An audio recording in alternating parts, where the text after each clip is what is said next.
Mardi 13 juillet 2021. Mesdames et messieurs, bonjour, c'est un grand plaisir. Toutes nos excuses, hier on n'était pas au rendez-vous avec notamment la situation un peu particulière que nous avons connue hier dans la ville province de Kinshasa avec la grève des transporteurs en commun.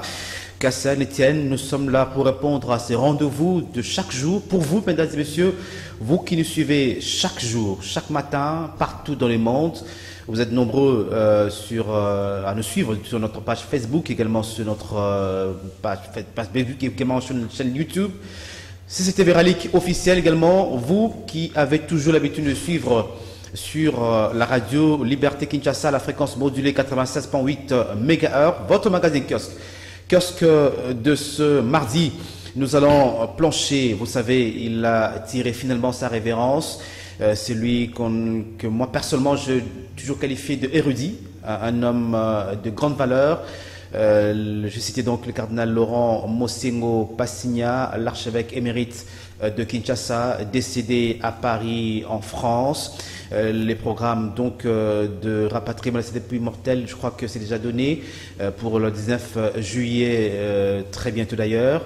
On va revenir sur l'homme, son parcours, son histoire, son engagement pour l'Église, pour la nation congolaise, avec également les hommages rendus à ces grands hommes, ici à Kinshasa, partout dans le monde, en Afrique également.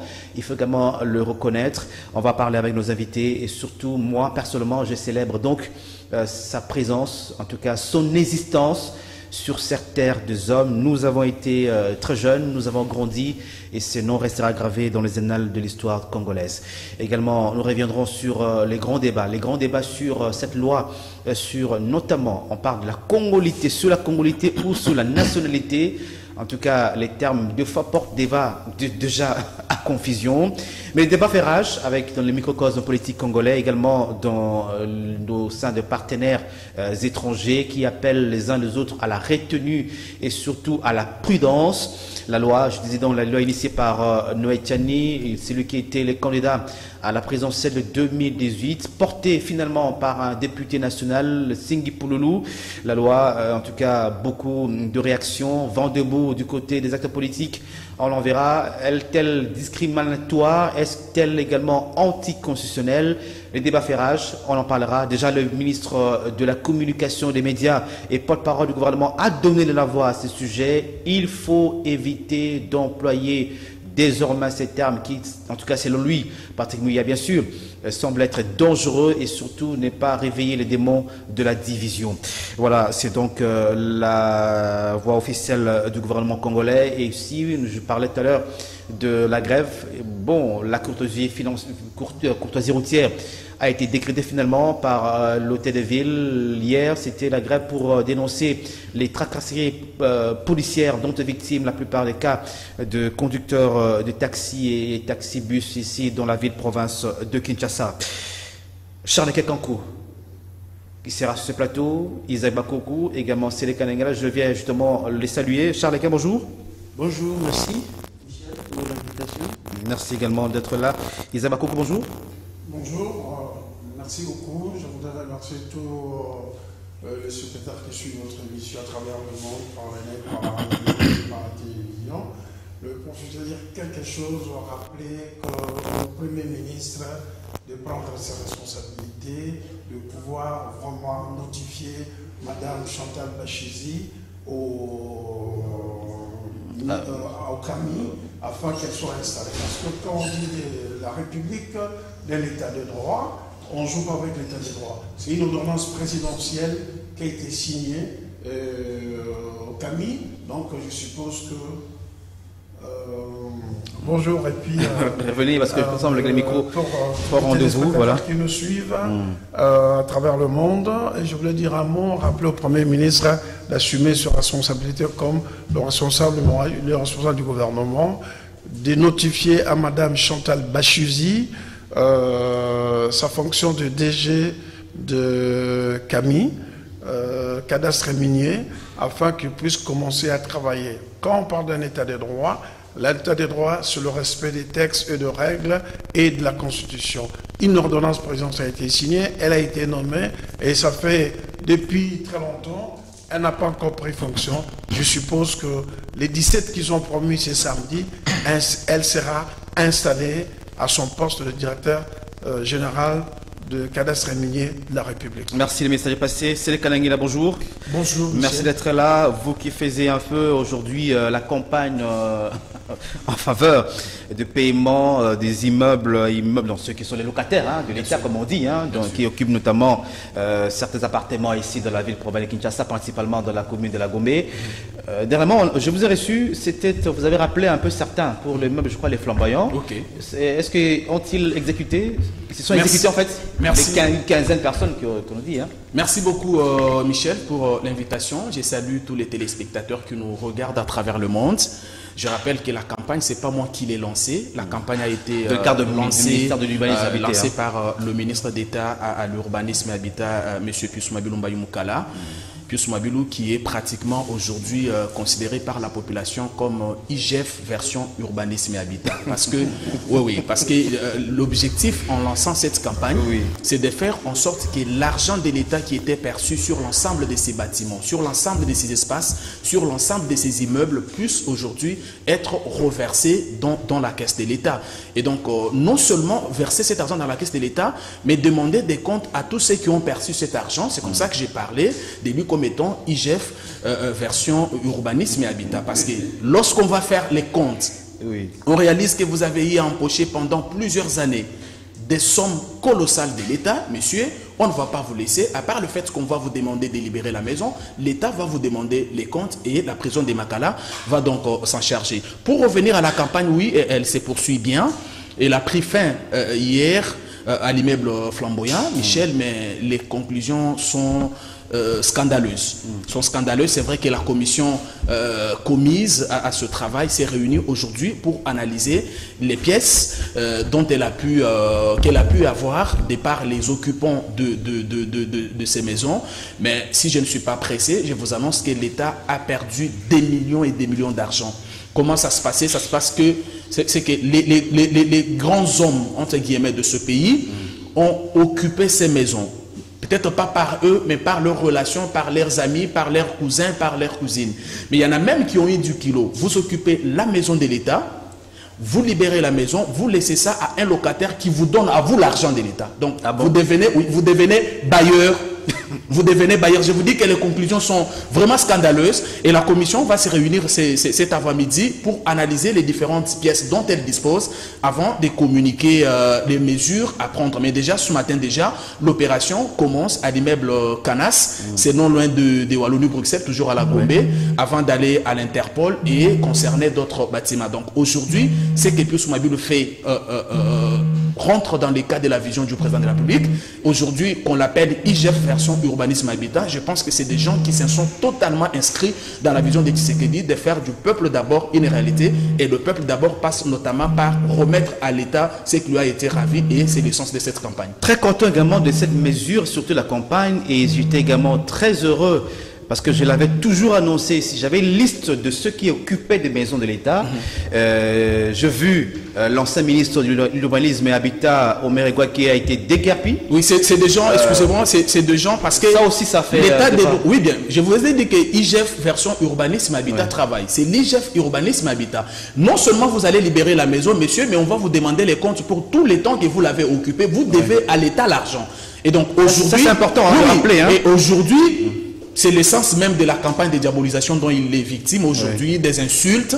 Il est droit dans ses bottes, Tshisekedi lui a dit, travaille, remet à l'État ce qui lui revient. Il est dans cette dynamique-là, il n'attend pas céder à une quelconque... Il n'y avait pas seulement il y avait Koko Nyangi qui détient des maisons de l'État, et très content. C'est grave. Comment vous qui étiez ministre de l'urbanisme, vous prenez la maison de l'État, vous donnez ça, vous accordez, en fait, vous faites un arrêté de désaffectation, c'est ça, comme on dit, et vous remettez à un frère, puis vous devenez son bailleur, puis finalement vous devenez... Non, c'est pas possible. En fait, ce ministère était pratiquement un champ de patates où les gens se servaient et se protégeaient. Il y a une autre information importante, c'est cette loi 015 de 2015 sur le respect de la garantie locative. La loi, là aussi, les 3 mois, bien sûr. La loi veut que la garantie soit seulement de 3 mois, pas moins, pas plus. Mais l'applicabilité, ça pose un problème. C'est ça le problème. La loi existe depuis 2015, elle n'a jamais été donc appliquée, et donc ça fait partie des priorités depuis Soumabilou pour que la loi reste la loi, parce que l'état des droits se respecter d'abord la loi de son pays, et la loi de son pays veut que la garantie ne soit pas de plus de 3 mois. Voilà son combat. Charles Kankou, je vous vois très serein, je sais pourquoi vous l'êtes ce matin. Cher ami, les hommages à celui qu'on appelait le Tata Cardinal Mosengo, il a finalement tiré sa revanche le dimanche dernier, mesdames et messieurs. Beaucoup de peine pour beaucoup de Congolais, également pour l'Église catholique romaine et pourquoi pas également pour l'Afrique. Vous savez, il a joué un rôle très important dans l'histoire sociopolitique de notre pays, la RDC. Charles Quint, un mot sur Laurent Mosengo, le cardinal. Bon, Laurent Mosengo est parti, c'est une grande perte pour l'Église. Un homme qui a servi dans l'Église depuis des décennies. Bon, un intellectuel de haute facture. Vous lui avez collé une épithète. Vous avez parlé d'un érudit. Oui, il était véritablement un érudit au sens informel du mot. Aujourd'hui qu'il s'en va, beaucoup de tristesse pour ceux qui l'ont fréquenté, mais ceux qui l'ont vu aussi à l'œuvre, à distance.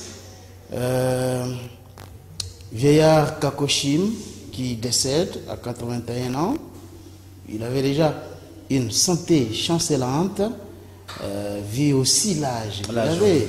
Généralement, dans notre pays, à ces âges-là, ce sont les âges où les gens meurent. Donc, c'est un peu différent d'ailleurs. Mais ici, lorsque on a 80 ans, ça, on se prépare déjà à mourir. Mais moi, je pense qu'un homme comme celui-là, Mosengo, celui qui a cru en Jésus-Christ, il s'est préparé déjà à mourir. C'est vrai que les hommes peuvent se poser beaucoup de questions.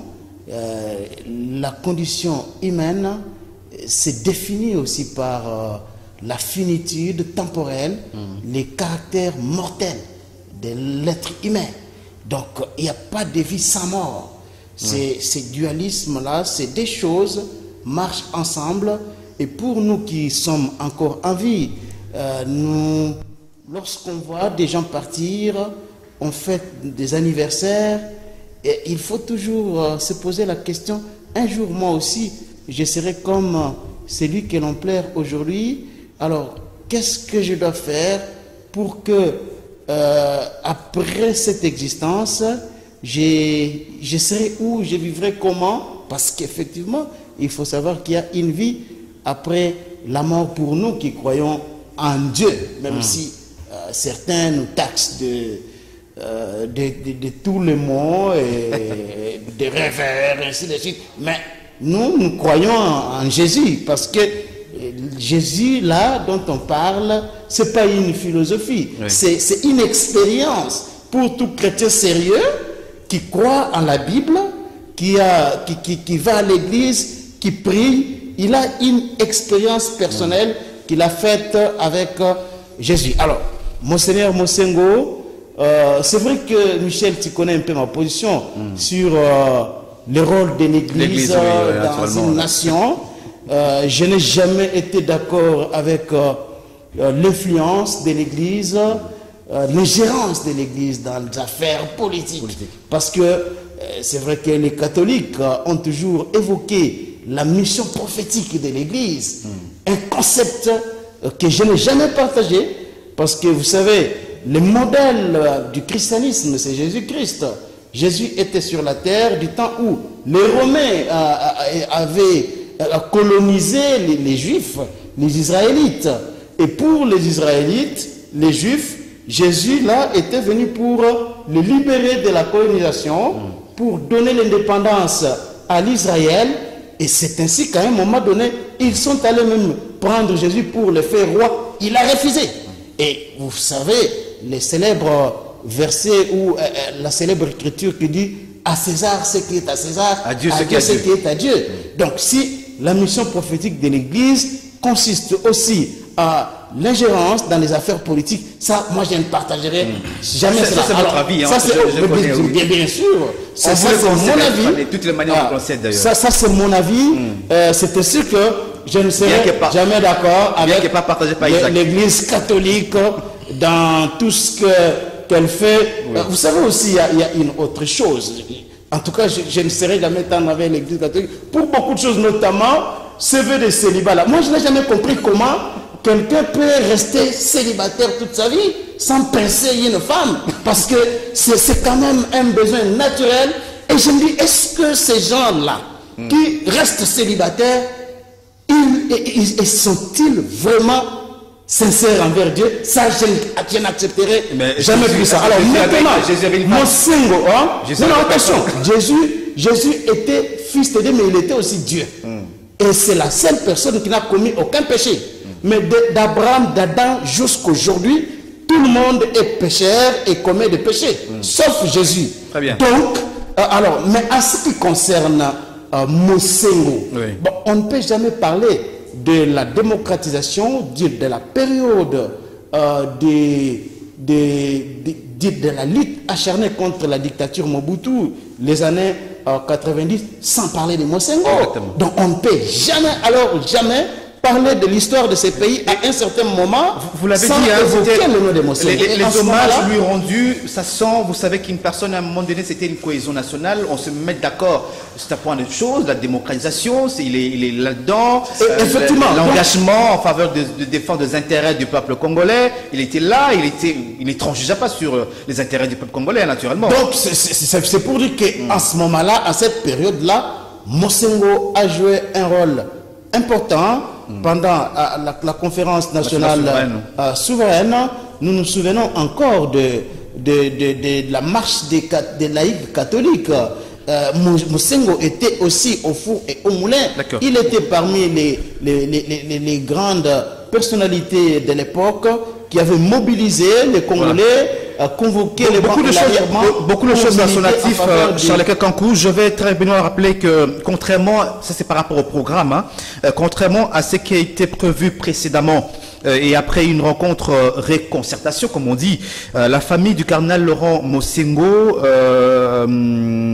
a proposé à l'hôtel de ville de Kinshasa une relocalisation plutôt du lieu de recueillement. À cet effet, le lieu désigné est le chapiteau des GB dans la concession qui abrite le supermarché Shoprite sur l'avenue Oya dans la commune de Ngalema. L'hôtel de ville donc de Kinshasa rappelle que ce chapiteau est mis à disposition des membres de familles, amis et connaissances en vue de permettre le recueillement à partir de ce mardi 13 juillet 2021 de 8h à 20h jusqu'à l'arrivée à Kinshasa de la dépouille mortelle de l'archevêque émérite le cardinal Laurent Mosengo Passigna, et cela dans le strict respect de gestes barrières. Isaac Bakoukou, un mot sur Mosengo. Je rappelle que c'est lui qui a mené un combat pour que qu'on puisse reconnaître même le rite zaïrois au niveau du Vatican à Rome.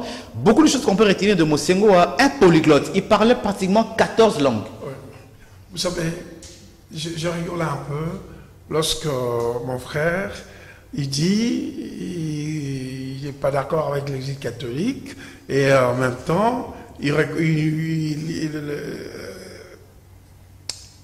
l'utilisation de il reconnaît les combats, la marche pour la démocratisation, oui. Et en même temps, en conclusion, il rend les hommages, il dit la conférence nationale et tout ça là. Mon cher ami, à un moment donné dans la vie, il faut que nous puissions être très honnêtes et reconnaître le mérite. C'est votre opinion, c'est votre choix.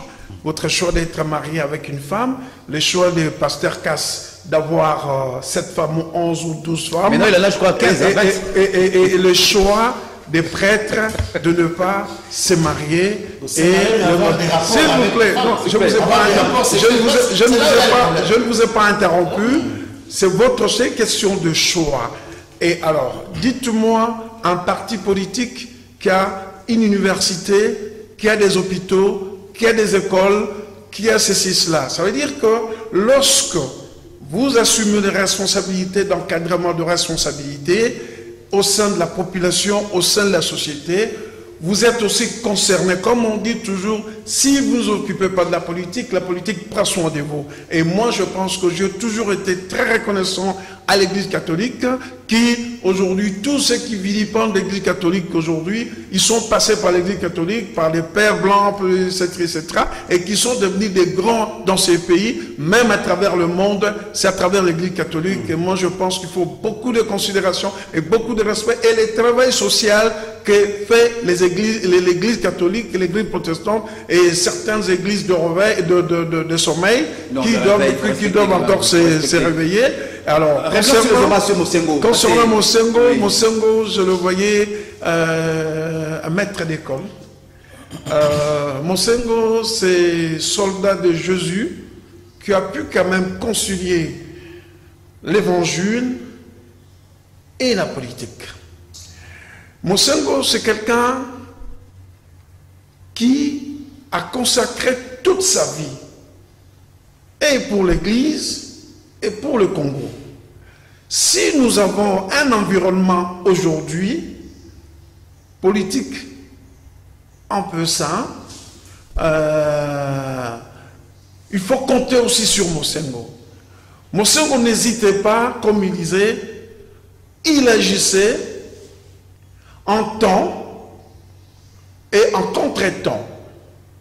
Je crois aujourd'hui, je regrette Mosengo avec cette histoire des Congolités, parce qu'il a utilisé les termes des médiocres. Et quand il réagissait, il a réagi en contre-temps, logoré. Pour nous, pour moi, Mosengo, c'est comme un peintre.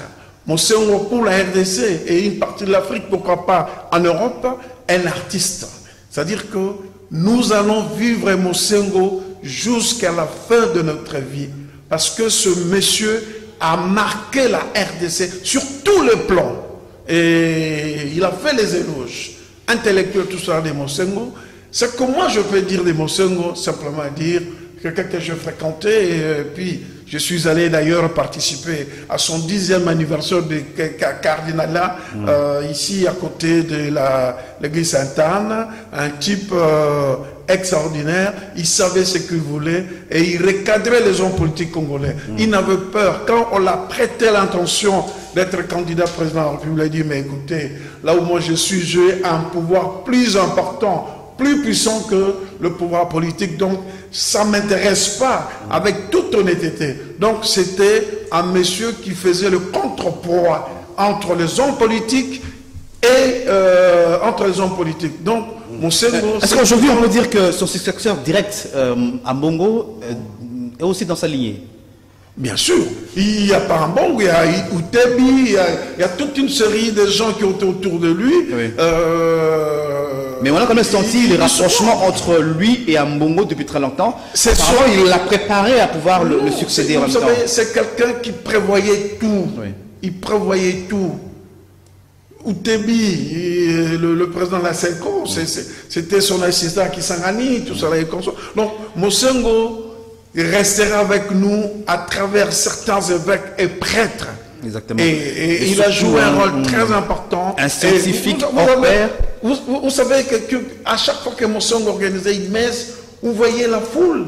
Je n'ai jamais vu un homme politique organiser une messe et tout ça. Ça veut dire que c'était réellement une autorité morale républicaine. D'accord. Et vraiment un grand hommage, et je profite de l'occasion pour présenter les condoléances à son frère François Kaniki et toute la famille qui était autour de Mosengo, parce que je suis un peu proche aussi de la famille. Et vraiment, c'est une icône, une légende vivante qui vient de nous laisser. Je pense que il a marqué l'histoire de la République. La meilleure façon de... Ni Tété Mosengo, avec celle-ci, avec tout ce qu'il a même reconnu, le maître de chrétien. Très bien. Mais aujourd'hui, on semble de ne pas reconnaître si Mosengo sort, si Mbongo sort, l'Église a toujours été aux côtés du peuple. Voilà. Là, on a compris. Isaac Bakoukou, on a compris. Il est important aujourd'hui de célébrer la mémoire de Mosengo. On n'a pas de débat entre l'Église ou pas, qu'est-ce que l'Église fait ou pas. C'est le Kadinga, vous allez prendre la parole également pour réagir avant que nous prenions le deuxième point pour terminer également cette émission, mesdames et messieurs. Je rappelle qu'il sera inhumé aussi à la cathédrale Notre-Dame du Congo aux côtés de cardinal Etchaou. Vous avez aussi le cardinal Malula. Ce sera également le cas. Mais la question que je me pose, comment on va lui rendre les hommages avec dans cette période de coronavirus, la troisième vague? Ça aurait été mieux qu'on puisse célébrer également, notamment au niveau du stade de martyrs. Ça ne sera pas difficile. Hein? Pour ces cardinaux, c'est les avant-gardistes. Commençons par Malula, Etchou, Mosengo, et vous voyez aujourd'hui en Bongo dans la même voie. Très bien. Vous avez la parole, Sélé Kalinga, vous aussi pour un mot sur ces décès de cardinal Laurent Mosengo Passigna. Un intellectuel complet. Ouais. Un monsieur qui a toujours été présent. Les premiers docteurs noirs africains, je crois. Un monsieur qui a toujours répondu présent aux différents rendez-vous historiques de notre pays. Vous l'avez dit, un monsieur qui parle plusieurs langues, au-delà des 10 langues. C'est pas possible. Mosengo, c'est aujourd'hui une icône, c'est une bibliothèque qui s'est brûlée là. Mais j'ai aimé ce qu'Isaac a dit. Il a dit que Mosengo prévoyait tout. Mais il n'a pas prévu sa mort malheureusement. Et la conclusion ici, c'est que devant la mort, toute notre sagesse, toute notre intelligence, tout notre carnet politique ça s'arrête. Voilà pourquoi il faut vivre pour les autres. C'est toujours important. Il faut toujours vivre pour les autres. Il ne faut pas profiter de vos positions actuelles pour faire du mal aux gens. Parce que demain, vous allez fléchir. Et on ne vous donnera qu'à peine 1 mètre carré. Tous les immeubles de l'État que vous volez vont rester. Et donc, vous devez faire très, très, très attention. Mais je note aussi 2 choses. Mosengo a mené un combat.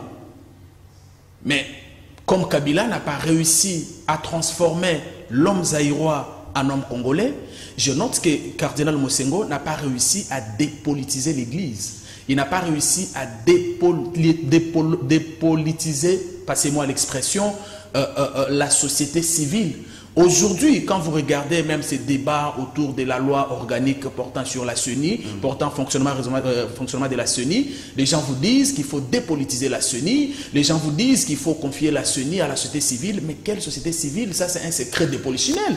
Vous et moi savons qu'aujourd'hui, nous avons des acteurs de la société civile qui appartiennent aux partis politiques, aux regroupements politiques. Et donc, aujourd'hui, nous demander de confier la CENI à Jonas Tchombela, par exemple, sachant qu'il est acteur de la société civile proche de l'UDPS, nous demander de confier la société civile à Cathy Kalanga, par exemple, sachant qu'elle est actrice de la société civile proche du PPRD, nous c'est connu, c'est des histoires connues de nous tous. C'est vraiment un faux débat. Et malheureusement, l'Église qui pouvait jouer à la transparence, à l'honnêteté, ne nous a pas aidés. Rappelez-vous que l'Église, lorsqu'il s'est réuni pour désigner les nouveaux animateurs de la CENI, chaque responsable de l'Église avait amené un candidat. L'un venait de Lamouka, il a été candidat député sur la liste de Lamouka. L'autre, et ça c'est des faits, et ça vient de l'Église.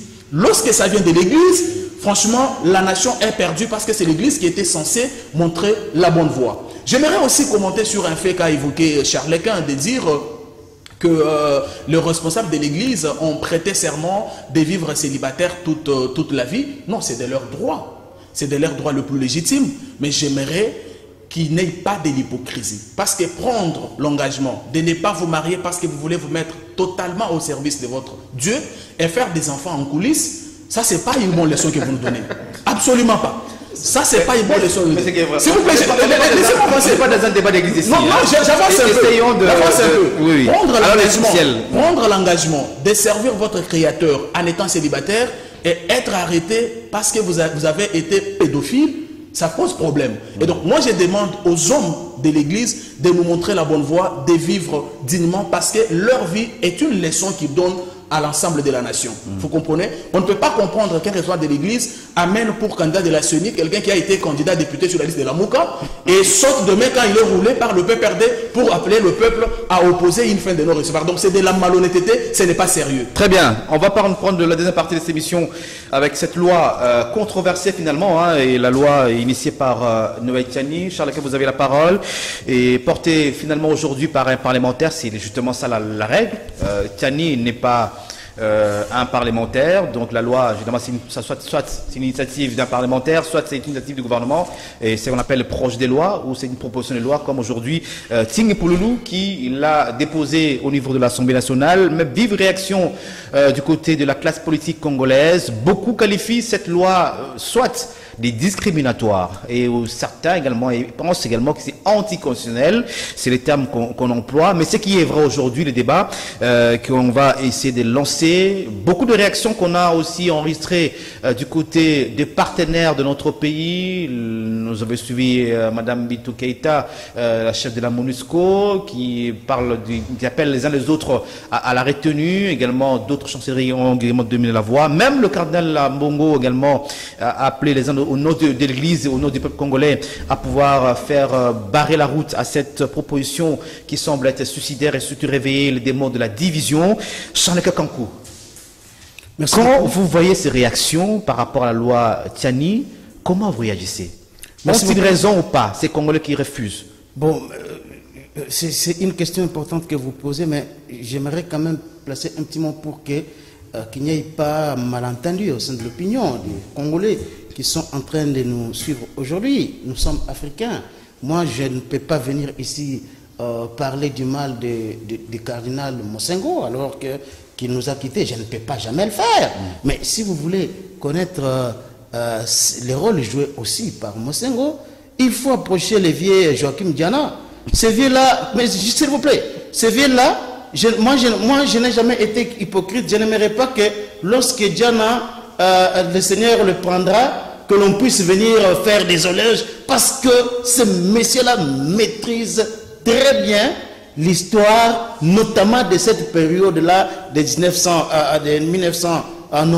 Ils vous racontent des histoires, jour, date, heure, article, tête. Donc, c'est vraiment une bibliothèque. Donc, mais est-ce que vous avez dit aussi, est-ce que la suspension de Diana ne s'est pas encore levée? 6 mois, non? Non, mais moi, j'étais avec... Vous savez, par exemple, pour des émissions comme ça, parler des gens comme Mosengo ici, il fallait éviter. Je dis Motiri, on doit éviter. Il faut que Diana reprenne les ces vieux-là, vraiment, on peut avoir des divergences, mais moi, j'ai toujours un respect envers lui parce qu'il maîtrise beaucoup de choses. Alors, maintenant, sur la loi. Aussi l'Église catholique. L'Église catholique a fait beaucoup de bonnes choses. La plupart des intellectuels que nous avons dans ce pays sont formés par l'Église catholique, même si aujourd'hui nous déplorons les bilans. Cela veut dire que le côté moral, l'Église a échoué à nous produire des hommes de qualité qui ne versent pas dans les détournements, et ce n'est pas un bon bilan. Ce n'est pas un bon bilan.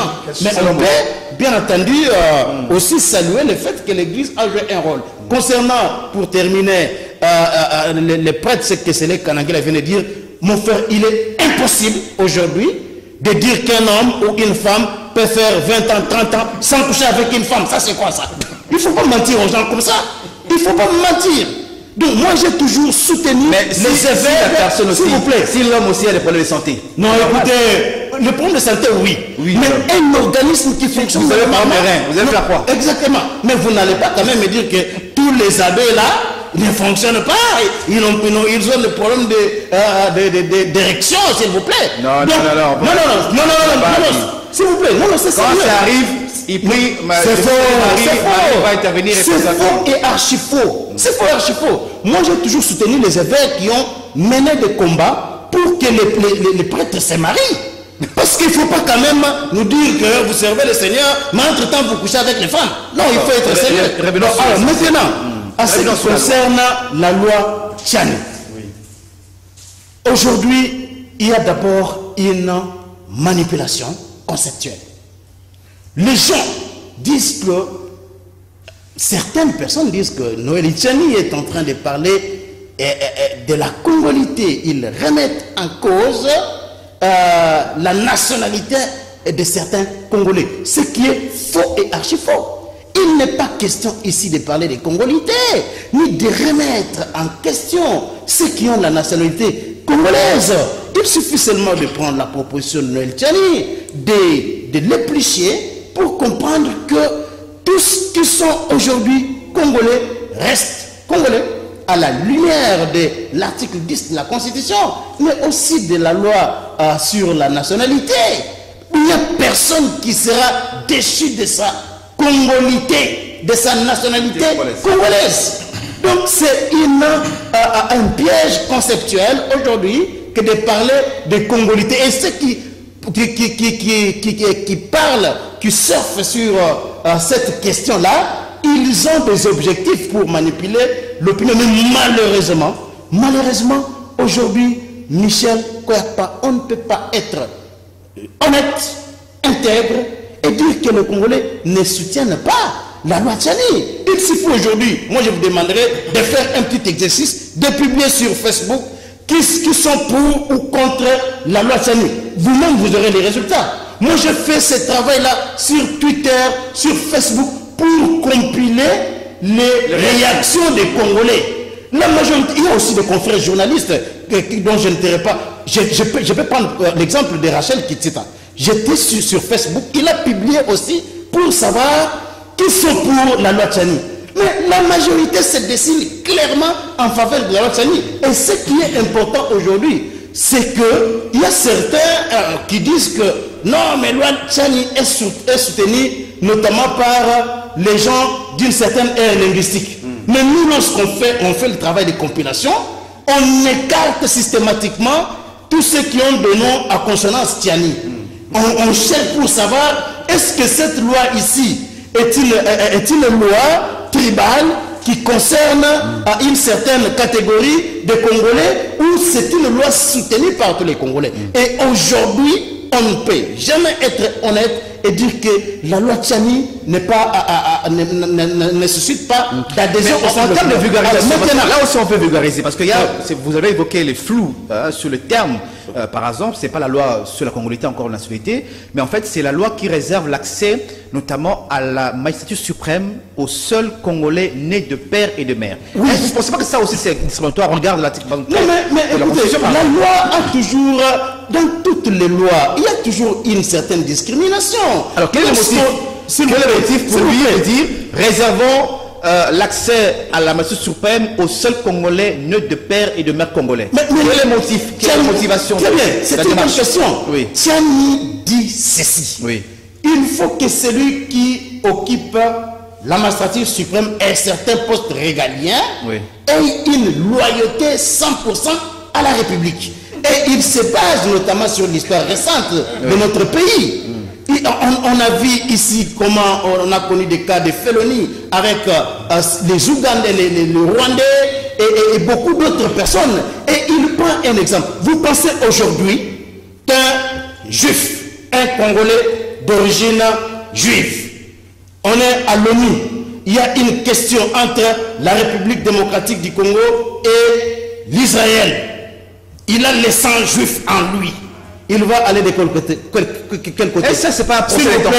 S'il vous plaît. C'est pas un procès d'intention que vous faites, par exemple. Bon, ça peut être un procès d'intention. Qu'est-ce qui vous dit qu'un Congolais qui est né de père juif ou une mère congolaise, que devant une réalité de questions d'État, peut se dire, écoutez, parce que j'ai mon père juif et je tranche. Et c'est pas un procès d'intention. Bon, vous savez, Michel Kouyaté, la loi Tchani, ce qui est contenu dans cette loi, c'est pas une première dans l'histoire du monde.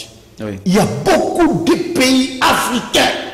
Nous avons recensé des milliers et des milliers de pays africains qui sont même très durs. Ils exigent à ce que l'arrière-grand-père soit toujours égyptien. Alors maintenant, ces pays ne sont pas les Congos. Je relance. Ces pays ne sont pas les Congos. C'est ça le problème. Non, mais le contexte politique congolais n'est pas le même que le contexte politique, par exemple, des Éthiopiens, par exemple. Le contexte politique congolais, c'est ce contexte-là où on a vu des Congolais, les gens qui s'est passé pour des Congolais, mais une fois arrivé au Rwanda, il dit, moi je ne suis pas Congolais. Ce sont des cas que nous avons vécu dans ce pays. Il est ici, il occupe des postes de responsabilité, mais il va au Rwanda, il dit que je ne suis pas Congolais. Le contexte congolais, c'est quoi? C'est que la Gétamine a un problème. Et la Gétamine évacue les minéraux à l'extérieur du pays. Le minerai arrive en Zambie. Il y a quelqu'un qui se passe là, Maurice Katumbi. Il dit, non, la Gétamine a ma dette. Lorsqu'on dit, mais toi tu es congolais, il dit, non, moi je ne suis pas congolais, je suis zambien. Ça, s'il vous plaît, s'il vous plaît, s'il vous plaît. Et ça, c'est la part de vérité. Un livre écrit par Katumba Moké, c'est connu de tout le monde. Attendez, Charles-Quint, on va évoluer. Oui. Isaac, vous avez la parole. Je ne voulais pas que ces débats soient individualisés. Bien sûr. Nous parlons de façon générale. Non, j'ai donné des exemples. Je ne peux pas citer les noms de gens ici parce que on comprend. Non, j'ai donné les cas. Je prends les cas. Je dis, on comprend plus ou moins la sensibilité de cette question. L'histoire récente du Congo renseigne que la plupart des guerres que nous avons connues, depuis 1996 jusqu'à aujourd'hui d'ailleurs, qui continuent d'ailleurs avec les grosses armées, ça a été cette fibre-là qu'on est en train d'agiter sur ce qui est congolais, qui ne l'est pas. Est-ce qu'au-delà de cette bonne intention, entre guillemets, de notre frère Noé Tiani, au-delà de la bonne intention également de notre frère Singé Pouloulou, est-ce qu'on n'est pas en train de pouvoir finalement oublier la récente histoire de notre pays et que nous puissions tomber encore de ces pièges-là, ces démons de division sur base de la nationalité ou de la congolité? Je vais encore apaiser la situation. Je voudrais seulement rappeler aux patriotes de l'Équateur de saisir la balle au bon, de pouvoir, José Ndondo, de pouvoir rencontrer les protagonistes, donc les députés provinciaux des deux bords, afin que nous puissions trouver une solution en ce qui concerne le problème de l'Équateur. C'est une des provinces la plus pauvres et qu'ils doivent se faire sans parti pris, mais pour l'intérêt de la province. Je vais vous dire une chose. Vous savez, juriste que je suis, on m'a appris la caractéristique, la règle du droit. Elle est générale, impersonnelle et abstraite. Une loi, lorsqu'on la conçoit, c'est dans les principes généraux. Vous savez, nous avons beaucoup... J'ai toujours dit que le Congo, c'est un pays à multi-problèmes. Aujourd'hui, le ministre de l'économie se bat pour la baisse des prix des pays, de produits, de nécessités, importés. Nos députés, ils peuvent accoucher une proposition, un projet de loi. Il y a le projet de loi contre la cybercriminalité. Vous avez bien suivi les attaques. Aux États-Unis, il y a les supermarchés en Suisse qui ont fermé parce que les cyberattaques ont perturbé tout ça. Ils demandent même des rançons de 70 millions de dollars. Nous avons le problème ici des entreprises publiques dont les employés ont des arriérés de 38 mois, je prends les CTP, LAC, tout cela et consorts. Vous parlez de mois, il y a des années aussi. Hein. Non, voilà. Donc, nous avons le problème de l'eau. Nous avons le problème de l'électricité. Depuis que ce Parlement, après Mabunda, quelle est la loi sociale que ces députés ont produit, ont promulgué pour protéger les citoyens? Parce qu'ils ont été élus, ils ont fait des promesses au peuple congolais que nous allons améliorer la qualité de vie, améliorer les salaires. Regardez le médecin, ils sont presque en grève. Vous allez dans les hôpitaux privés, une caution de 5 000 $, 6 000 $. Et nous avons une vague de Covid, troisième vague. Pour vous dire simplement que le Congolais ne sait pas ce qu'il veut et certains pays limitrophes, c'est manque de Congolais. Et ils ne se rappellent pas de l'histoire de ces pays. Le père de l'indépendance de ce pays, Lumumba, mon frère, il a rêvé de quoi? Des États-Unis d'Afrique. Et vous ne pouvez pas évoquer les États-Unis d'Afrique. Vous ne pouvez pas évoquer un pays émergent. Vous ne pouvez pas évoquer le cœur de l'Afrique. Vous ne pouvez pas évoquer la globalisation. Vous ne pouvez pas évoquer la mondialisation. Moi, je vous dis, c'est de la stupidité. C'est de manque à faire. Parce que l'histoire politique de notre pays nous rappelle beaucoup de choses. Et les gens ne comprennent pas. Depuis 1997, nous étions confrontés à une crise. Et les gens ne lisent pas les textes de loi. Et les préambules, l'exposé des motifs de notre Constitution dit quoi? Nous avons connu les multiples formes de crises, notamment la crise de légitimité. Il faut laisser le peuple congolais de désigner leurs dirigeants. C'est dans le préambule. Et l'article 10 définit. Et tout ça, c'est le résultat de l'accord de cessez-le-feu de 1999. Et toute loi, peu importe sa nature, doit être conforme à la Constitution.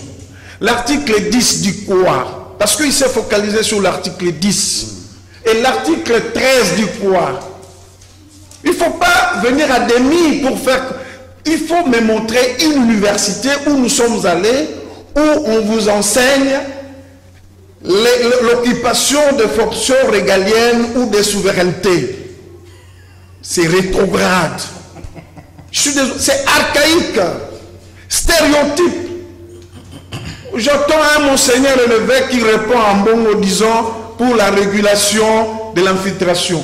Mais il dénonce la perméabilité de notre frontière, qui n'a rien à voir avec l'exclusion dont le cardinal Monsongo a remis en cause, ou la discrimination. Moi, j'ai vécu en Europe, j'ai étudié en Europe.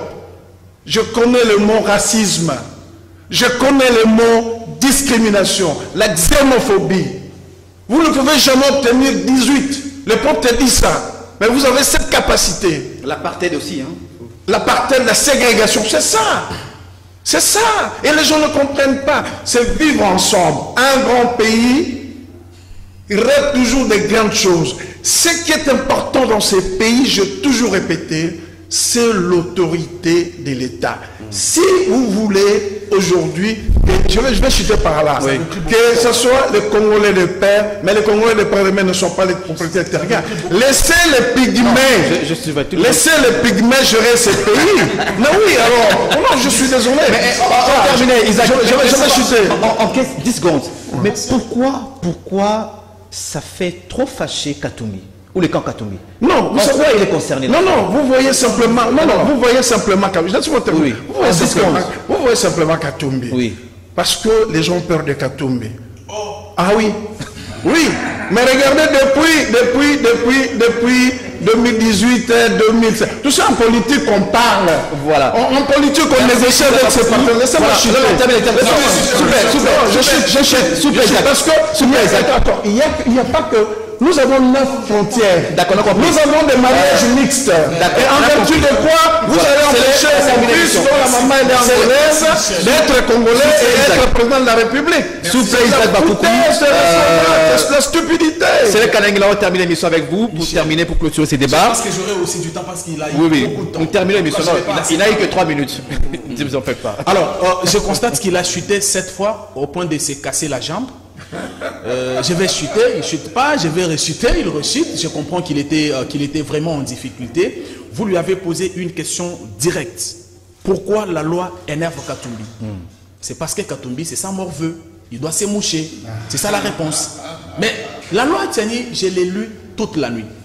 Michel, quand j'ai lu cette loi, j'ai pris aussi la loi 04/24 du 12 novembre 2004 relative à la nationalité. Pratiquement, la loi Tiani complète et modifie cette loi-là. Lorsque vous lisez l'article 24 de la loi Tiani... Attendez, s'il vous plaît. S'il vous plaît, Isaac, s'il vous plaît. Vous me dérangez là. Vous me dérangez là. Vous avez la parole, Célé. Lorsque vous lisez l'article 24 de la loi Tiani, il dit, pour des raisons de fidélité et loyauté à la nation, le poste de président de la République, du président du Sénat, du président de l'Assemblée nationale, doivent être occupés par les Congolais, des pères et des mères. Mais à l'article 27, il va même loin. Il dit qu'il veut que cette disposition soit aussi appliquée pour les responsables de l'armée, des renseignements, de la deuxième, et j'en passe. Michel, vous et moi, nous battons contre la balkanisation. Mais vous savez que ce Congo est déjà balkanisé à partir du moment où un étranger a occupé la tête de notre armée. Qu'est-ce que Tiani fait de mauvais quand il dit, pour éviter les erreurs que nous avons commises par le passé, confions ces hautes responsabilités aux Congolais qui seront redevables à 100% à l'État. On dit non, on veut exclure Katumbi. Non, la loi ne vise personne. Tiani est un scientifique. J'ai fini par là. Tiani a réfléchi. Le problème dans ce pays, c'est que les millionnaires pensent qu'ils peuvent fermer nos bouches et même empêcher à nos cerveaux de réfléchir sur comment on peut gérer notre pays. C'est ça le problème. Parce qu'on a des millions, s'il vous plaît, monsieur. parce qu'on a des millions, on peut interdire même à un scientifique de réfléchir sur comment pourra être géré son pays demain. Tiani a lancé un débat scientifique. Moi, j'aurais voulu qu'au lieu que nos amis katumbistes tiennent les discours de la rue, Tokoli Aye, s'il vous plaît, s'il vous plaît, monsieur. S'il vous plaît, Tokoli Aye, Isaac. Vous me dérangez. Lorsque vous parliez, je l'ai dit, moi. Au lieu que les gens visiblement, pas en bon état, disent Tokoli Aye, il fallait réfléchir, sortir les contre-arguments, montrer argument à l'appui en quoi la loi Tiani est mauvaise et divisionniste. Parce qu'aujourd'hui, il suffit que tu te retrouves dans les Sandra pour que tu dises non, Tshisekedi veut m'écarter. Mais Katumbi est rentré dans ce pays. Forcé à l'exil par Katumbi, par Kabila qui était du Katanga. Merci beaucoup. Son retour, s'il te plaît, j'ai fini un peu. Son retour ici a été refusé par Kabila du Katanga. On a dit, monsieur, débat là. J'ai fini par là. 2 secondes. Vous avez suivi les supporters de Veil Club mener une campagne contre tous les candidats d'ensemble. Je pense que c'est ce qu'il leur a dit. Allez, parce que vous avez un problème, dites à vos gens de ne pas voter pour les candidats d'ensemble. C'est pas ça. Mesdames et messieurs, nous sommes à la fin de l'émission. Ce que moi j'ai remarqué, et je termine par là, pour cette émission, merci à Isaac, merci à Charlequin, merci à Célé. Les grands débats de société, ça c'est part de notre pays, la RDC, on a du mal de fois à pouvoir le mener. Mais il est également grand temps, je rappelle, à un moment donné, on doit s'arrêter pour faire des grands débats, dire des vérités, réfléchir sur des questions importantes. Bien sûr. Pour l'avenir du pays. Certainement, soit on part dans la confusion, dans le flou entretenu pour les intérêts des uns des autres, mais il y a aussi des questions pour lesquelles nous devons débattre avec froideur et surtout pas avec parti pris. Merci à toute l'équipe technique qui m'a aidé à vous présenter l'émission. Merci à vous. Empêcher la démocratie. Voilà. Non, le Parlement ne peut pas faire le travail. Mesdames et messieurs, au revoir et à très bientôt pour un autre numéro de votre magazine Kiosque. Très bientôt, au revoir. Merci Michel. Merci à Isaac.